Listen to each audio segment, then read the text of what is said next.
Bismillahi wa bihamdih. Assalamualaikum warahmatullahi wabarakatuh.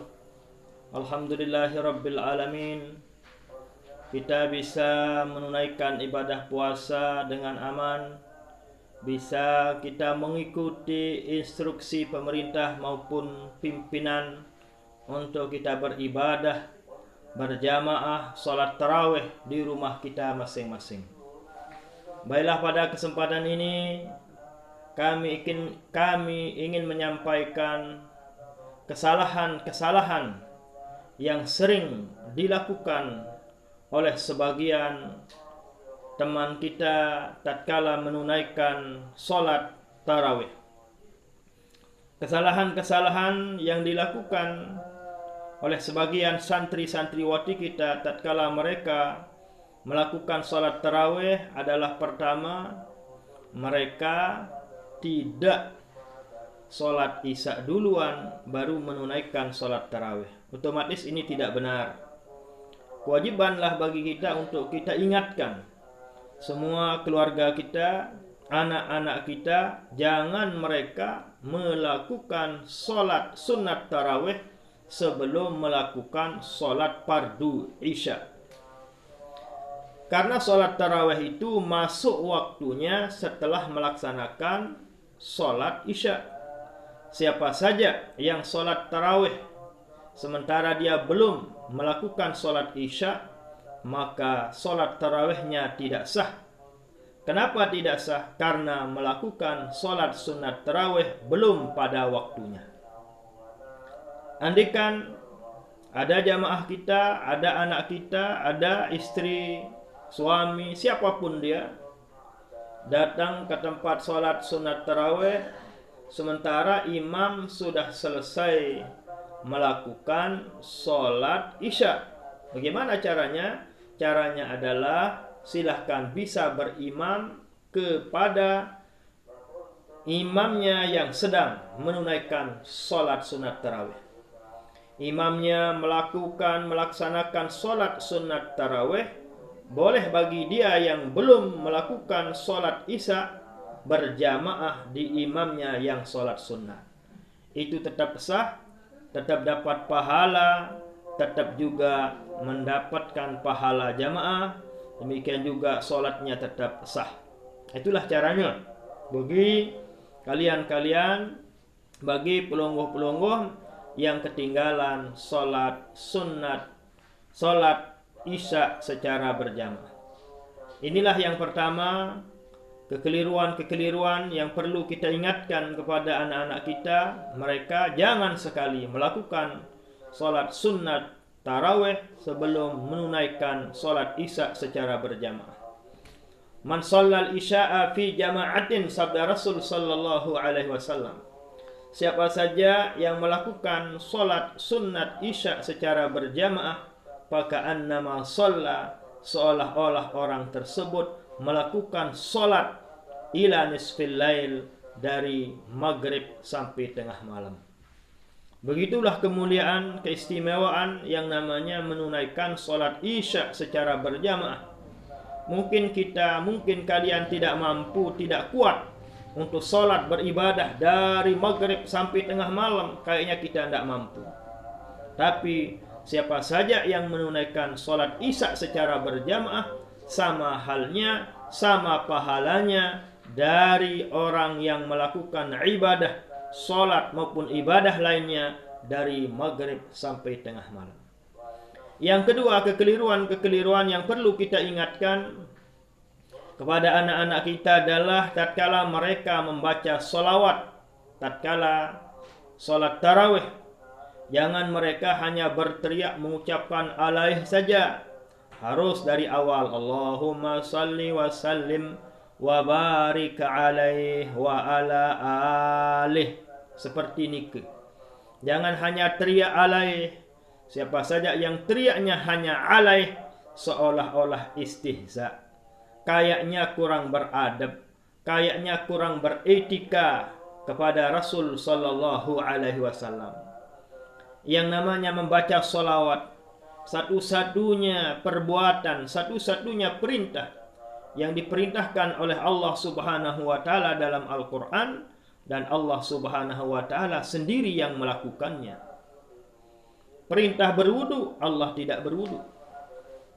Perintah berpuasa, Allah tidak berpuasa. Perintah berzakat, haji, umrah, nikah, Allah tidak melakukannya. Tapi ajaibnya, perintah membaca salawat kepada Nabi, Allah lah yang pertama kali mengamalkannya. Dan Allah melakukannya tidak henti-hentinya, membaca salawat kepada Nabi besar kita, Nabi Muhammad sallallahu alaihi wasallam. Perhatikanlah firman Allah, innallaha, sesungguhnya Allah, wa malaikatahu, dan semua malaikat-malaikat yang tidak ada tahu jumlahnya selain Allah Subhanahu wa taala, yusalluna, selalu dan senantiasa tidak putus-putusnya membaca salawat kepada Rasul sallallahu alaihi wasallam. Jika khobarnya terdiri daripada jumlah fi'liyah, bisa maknanya istimrar, terus menerus, la yanqati', tidak putus-putusnya, tidak henti-hentinya Rasul sallallahu, Allah Subhanahu wa taala beserta malaikat untuk membaca dan salawat dan salam kepada junjungan alam Nabi besar kita, Nabi Muhammad sallallahu alaihi wasallam. Begitu hebatnya, begitu mulianya yang namanya membaca salawat. Masa kita hanya berteriak mengucapkan alaih, alaih, alaih? Kayaknya tidak etis. Kayaknya kurang beradab kita hanya menteriakkan alaih, alaih saja. Nah, dari itulah kami menghimbau, mengingatkan kepada pelongo-pelongo yang sholat tarawih di rumah pelongo, kita mulai dari keluarga, kita mulai dari anak kita. Kita ingatkan kepada anak kita, tatkala membaca salawat, jangan hanya teriakan alaih saja, tapi harus dari awal, Allahumma salli wa sallim wa barik alaih wa ala alih. Inilah kekeliruan-kekeliruan yang perlu kita perbaiki. Tugas kita semua sebagai orang beriman, jangan sekali ada anak-anak kita membaca salawat hanya berteriak mengucapkan alaih, alaih doang. Yang ketiga, kekeliruan yang perlu kita perbaiki, yang sering kita saksikan di tarawih-tarawih kita pada tahun-tahun yang lalu, adalah mereka tidak melakukan sholat sunat ba'diyah setelah isya. Mereka sholat isya berjamaah, tapi dia tinggalkan sholat sunat ba'diyah yang 4 rakaat. Padahal sholat sunat isya ba'diyah yang 4 rakaat setelah sholat isya itu lebih afdal, itu lebih disunatkan ketimbang sholat sunat tarawih. Sabda Rasul sallallahu alaihi wasallam dalam Lubabul Hadis karya Imam As-Suyuti rahimahullahu taala, atau yang kita sering kenal adalah Tanqihul Qaulil Hasis karya daripada Imam An-Nawawi Al-Jawi rahimahullahu taala. Sana beliau Imam As-Suyuti mengutip hadis bahwa man shalla 4 raka'atin, siapa saja yang sholat sunat 4 rakaat setelah sholat isya berjamaah, setelah selesai sholat isya berjamaah, dia lakukan sholat sunat ba'diyah 4 rakaat. Usalli sunnatal isya'i ba'diyatan. Boleh berniat seperti itu. Atau bahasa Indonesianya, sengaja saya sholat sunat setelah isya 2 rakaat karena Allah Ta'ala. Silahkan, boleh Anda beda versi, boleh Anda beda kalimat lapasnya dalam mengucapkannya. Saya sholat sunat setelah isya 2 rakaat karena Allah. Salam. Lagi, berdiri lagi, bangun lagi. Usolli, saya sengaja saya sholat sunnat ba'diyatal isya. Atau usolli sunnatal isya'i ba'diyatan. Boleh itu. Atau kita pakai bahasa Indonesia sajalah. Sengaja saya sholat sunnat setelah isya 2 rakaat karena Allah. 2 menjadi 4. Apa keistimewaan yang dijanjikan oleh Rasul sallallahu alaihi wasallam? Faka'annama adraka lailatal badri, sama halnya seolah-olah orang itu sama halnya, sama pahalanya dengan orang yang berjumpa dengan Lailatul Qadar di Masjidil Haram, di Masjidil Haram yang ada di Mekah Al-Mukarramah. Begitu istimewanya, mulianya yang namanya sholat sunat ba'diyah isya 4 rakaat. Tapi banyak di antara kita, banyak di antara santri-santriwati kita, banyak di antara anak-anak kita yang meninggalkan sholat tersebut. Dari inilah ketiga kekeliruan yang perlu kita benahi, kekeliruan yang terjadi tatkala kita menunaikan sholat sunat tarawih. Yang ketiga, banyak jamaah yang meninggalkan sholat sunat ba'diyah setelah isya. Karena sholat sunat ba'diyah setelah isya itu jauh lebih tinggi kualitas, jauh lebih disunatkan ketimbang yang namanya sholat sunat tarawih. Yang selanjutnya, yang keempat, kekeliruan yang sering terjadi pada jamaah, pada keluarga, tetangga, santri-santriwati kita tatkala menunaikan sholat sunat tarawih adalah mereka terlalu sur'ah, terlalu cepat, ngebut dia kayak jet tatkala melakukan sholat sunat tarawih. Otomatis ini sangat tidak sesuai dengan ajaran agama kita. Kenapa demikian? Karena siapapun sholat sunat tarawih lalu tidak ada tumak ninahnya, maka sholat tarawihnya tidak sah. Mana yang namanya tumak ninah? Harus ada istirahat, harus ada jeda di setiap rukun yang dia lakukan. Biqadri subhanallah, seukuran dia mengucapkan subhanallah. Samiallahu liman hamidah, harus berhenti. Sukunul arkan, berhentinya, jedanya arkan, semua anggotanya. Biqadri, seukuran orang membaca subhanallah. Itulah yang namanya tumak ninah. Kalau baca pergerakannya dari satu rukun ke rukun yang lain tidak ada jedanya, tidak ada hentinya seukuran orang membaca subhanallah, maka salatnya tidak sah. Dari itulah kita himbau, kita ingatkan kepada saudara-saudara kita, anak-anak kita, jangan terlalu cepat caranya melakukan sholat sunat tarawih. Silahkan cepat, tapi cepatnya harus diraih makharijul hurufnya, harus diraih tumak ninahnya. Itu yang paling penting. Ya, dari itulah silahkan bagi pelungguh-pelungguh untuk menceritakan kepada saudara-saudara pelungguh, mungkin adik-adik, para santri-santriwati malu untuk menceritakan, menyampaikan kepada orang yang kalian anggap lebih senior, lebih terhormat.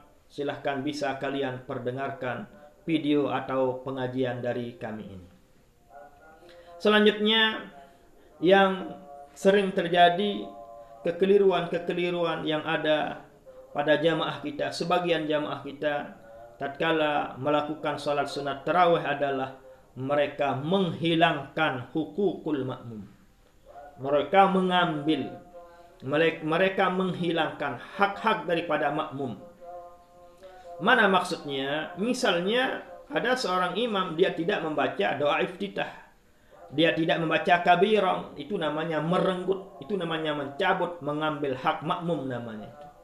Bahasa kasarnya itu namanya mencuri hak makmum. Pencuri dalam solat itulah pencuri yang terjelek, sabda Rasul sallallahu alaihi wasallam. Aswa'un nasi sariqatan, pencuri yang paling kejam, pencuri yang paling aswa, yang paling jelek, sabda Rasul sallallahu alaihi wasallam adalah allazi yasriquna fi salatihi, yaitu orang yang mencuri hak-hak Allah tatkala dia melakukan salat. Itulah maling sak paling lengek di bawah dunia, adalah sakbani paling hak Allah subhanahu wa ta'ala tatkala dia salat. Seharusnya dibaca subhana rabbiyal azimi 3 kali, dia baca 1 kali. Itu namanya merenggut, itu namanya mencuri haknya makmum. Tidak boleh itu. Nah, ini dari itulah makanya perlu kami sampaikan. Itulah perlunya kita ngaji, agar kita tahu mana kekeliruan yang ada pada diri kita masing-masing. Setelah kita tahu, mari kita perbaiki kekeliruan yang ada tersebut. Nah, itulah yang selanjutnya yang sering terjadi bagi seseorang yang menunaikan sholat sunat tarawih adalah mengambil hak-hak daripada makmum. Maksudnya adalah meninggalkan hal-hal yang seharusnya yang disunahkan dilakukan tatkala menunaikan sholat sunat tarawih. apalagi sholat fardu, apalagi sholat-sholat yang lainnya, apalagi sholat Jumat, apalagi sholat 5 waktu. Jangan sekali para imam untuk mengambil hak-haknya para makmum. Tidak membaca doa iftitah, itu namanya mencuri hak makmum. Tidak membaca subhana rabbiyal azimi 3 kali, itu namanya mencuri hak makmum. Tidak membaca, tidak tumakninah, apalagi lebih bahaya, dan seterusnya dan seterusnya. Selanjutnya, kekeliruan yang perlu kita perbaiki yang keenam, yang sering terjadi tatkala kita melakukan sholat sunat tarawih adalah banyak di antara kita yang tarkul aurad, meninggalkan zikir. Tidak membaca subhanallah, subhanallah, tidak melakukan doa. Itu tidak baik. Karena yang namanya zikir, sabda Rasul sallallahu alaihi wasallam bahwa ma'amila ibnu Adam amalan anjalahu min azabillahi yaumal qiyamati min zikrillah. Tidak ada amal ibadah yang paling utama untuk menjaga, memelihara orang tersebut dari siksa Allah nanti di hari kiamat selain dari namanya zikrullah, berzikir dan berwirid. Dari itulah tatkala selesai salat Isya atau selesai salat sunat tarawih, sebaiknya kita berdoa kepada Allah, memohon kepada Allah, berwirid, berzikir semampu kita. Kita baca subhanallah 33 kali. Man sabbaha lillah salasan wa salasina sabda Nabi. Siapa saja yang baca subhanallah 33 kali, wasabbahallah, dan mengucapkan subhanallah wa hamdallah, alhamdulillah, alhamdulillah 33 kali, wa kabbarallah, mengucapkan Allahu akbar 33 kali, wa tamamul mi'ah, sempurnakan agar menjadi 100 dengan la ilaha illallah wahdahu la syarikalah lahul mulku wa lahul hamdu yuhyi wa yumiit wa huwa ala kulli syai'in qadir ghafarallahu dzunubahu walau kanat mithla zabadil bahri. Doanya akan diampuni oleh Allah sekalipun dosanya seperti buih yang ada di lautan. Dari itulah jangan sekali meninggalkan yang namanya zikir, jangan sekali meninggalkan yang namanya wirid tatkala kita bersolat berjamaah maupun salat sunat tarawih. Bahkan yang sering al-maghfurlah Bapak Maulana saya sampaikan dulu adalah man laisa lahu wirdun fahuwa qirdun, katanya. Siapa saja yang meninggalkan wirid, itulah qirid, kata orang Yaman. Ya, itulah monyet, itulah monkey. Orang yang tidak punya wirid, tidak gemar wirid, meninggalkan wirid, itulah diibaratkan monyet oleh para ulama, para ahlillah. Nauzubillah summa nauzubillah. Dari itulah kita perlu perbaiki diri bahwa jangan sekali kita meninggalkan wirid maupun zikir. Selanjutnya yang ketujuh adalah banyak di antara kita tatkala melakukan salat sunat tarawih, kita meninggalkan yang namanya musafahah. Karena musafahah ini sangat dianjurkan oleh Rasul sallallahu alaihi wasallam. Kita diperintahkan oleh Nabi, tasafahu, hendaklah kalian saling menjabar jabatan tangan. Kenapa demikian? Karena yang namanya musafahah yuzhibul ghilla an qulubikum, menghilangkan rasa ghil, rasa hasad, rasa dengki, rasa iri yang ada pada hati kepada teman, itu semua bisa dihilangkan dengan cara musafahah. Demikian juga di hadis lain bahwa mamin muslimaini yatasafahani ghufira lahuma qabla an yatafarraqa. Siapa saja dua orang Islam bertemu di jalanan, selesai sholat kapanpun, lalu dia yatasafahani, bermusafahah jabatan tangan, Rasul sallallahu alaihi wasallam menjanjikan orang tersebut akan diampuni dosanya sebelum meninggalkan tempat tersebut. Tapi karena situasi kondisi kita seperti sekarang ini, apabila kita curiga kepada orang yang teman kita musafahah, mungkin orang jauh atau orang yang luar, kita khawatir, sebaiknya kita tinggalkan yang namanya musafahah. Tapi tatkala kita sholat tarawih dengan istri, dengan keluarga, ya sebaiknya kita yang namanya musafahah untuk menghilangkan rasa ghil, iri, dengki yang ada pada hati kita. Dalam hadis lain juga disebutkan, min tamamit tahiyyati al-akhdhu bil yadi. Cara paling sempurna untuk menghormati suami, menghormati bapak, orang tua adalah dengan cara al-akhdhu bil yadi, dengan cara kita bermusafahah. Dari itulah jangan biasakan diri tatkala selesai salat sunat tarawih meninggalkan yang namanya musafahah. Selanjutnya adalah yang perlu kami sampaikan, hal-hal yang perlu kita perbaiki tatkala kita di bulan Ramadan melakukan sholat sunat tarawih. Jangan tinggalkan yang namanya tilawah atau tadarusan. Kita sholat berjamaah, kita sholat sunat tarawih, tapi terkadang kita lalai, kita tinggalkan yang namanya tadarusan, membaca Al-Quran. Iqra'ul Quran, hendaklah kalian membaca Quran. Sabda Nabi, fa'innahu ya'ti, karena Al-Quran itu nantinya ya'ti syafi'an, siapa saja yang pernah membacanya waktu hidupnya di atas dunia, Quran itu ya'ti, akan mencari orang yang pernah membacanya, syafi'an, akan membantu dia, akan mensyafaat dia, li ashabihi yaumal qiyamah, bagi orang yang pernah memiliki membacanya sewaktu hidupnya di atas dunia, dia akan dicari di syafaat nanti di hari kiamat. Jadi itulah, jangan tinggalkan yang namanya tadarusan. Membacalah Al-Quran. Yang tidak bisa baca Al-Quran, silahkan baca Al-Fatihah, baca suratul Ikhlas, baca yang apa yang kalian bisa baca. Yang selanjutnya, yang terakhir, yang perlu kami ingatkan adalah bukan berarti kalian tatkala kalian sudah sholat sunat tarawih, sudah sholat sunat witir secara berjamaah waktu sholat tarawih, bukan berarti itu akan menghalangi kalian untuk melakukan sholat sunat tahajud. Tetap kita disunatkan menunaikan yang namanya sholat sunat tahajud, sekalipun pernah kita witir selesai tarawih. Memang ada hadisnya bahwa ij'alu akhira salatikumul lail, hendaklah kalian jadikan akhir sholatmu di setiap malam hari adalah al-witr, sholat sunat witir.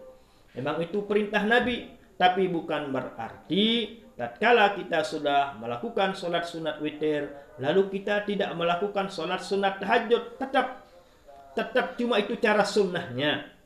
Makna hadis tadi itu adalah itu cara yang paling bagus.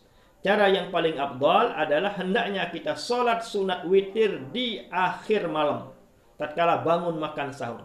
Itulah sebaiknya, di sanalah sebaiknya kita melakukan sholat sunat witir.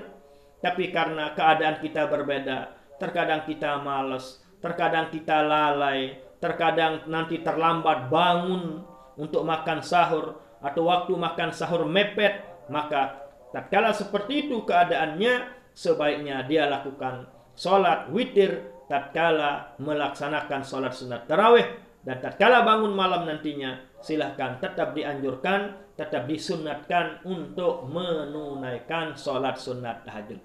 Lagi sekali bahwa cara paling afdalnya memang bahwa sesuai dengan hadis tadi, bahwa cara yang paling bagus kita sholat sunat witir di akhir malam. Tapi karena kondisi kita yang berbeda-berbeda, ya akhirnya sebaiknya kita sholat sunat witir duluan lah. Nanti di akhir tatkala kita bangun makan sahur adalah kita menunaikan sholat sunat tahajud. Ini pernah terjadi perdebatan, perbedaan pendapat antara Sayyidina Umar ibn Khattab dan Abu Bakar As-Siddiq radhiyallahu ta'ala anhu. Kalau Abu Bakar As-Siddiq, sahabat Nabi yang terbaik, selalu sholat witirnya di awal. Sementara Umar bin Khattab radhiyallahu ta'ala anhu selalu sholat witirnya di akhir malam. Akhirnya keduanya melapor kepada Rasul sallallahu alaihi wasallam, dan kedua-duanya dibenarkan oleh Rasul sallallahu alaihi wasallam.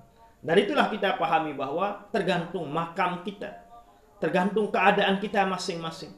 Kalau yakin bahwa kita akan bangun dan punya waktu yang luang tatkala kita makan sahur, sebaiknya nanti kita akhirkan sholat sunat witir.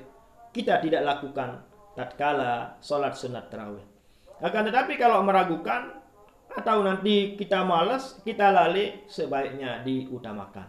Nah, inilah kekeliruan yang perlu kita saling mengingatkan tatkala kita melakukan sholat sunat tarawih. Mudahan bermanfaat, amin ya rabbal alamin. Dan selalu kami mendoakan mudah-mudahan kita semua dipelihara dan dijaga oleh Allah subhanahu wa ta'ala dari bahaya virus corona yang melanda dunia saat ini.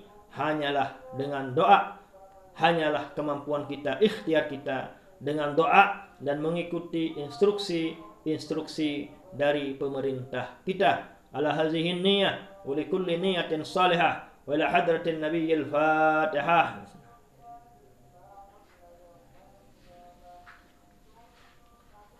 Sekian dan demikian, wallahul muwaffiq wal hadi ila sabilir rasyad. Assalamualaikum warahmatullahi wabarakatuh.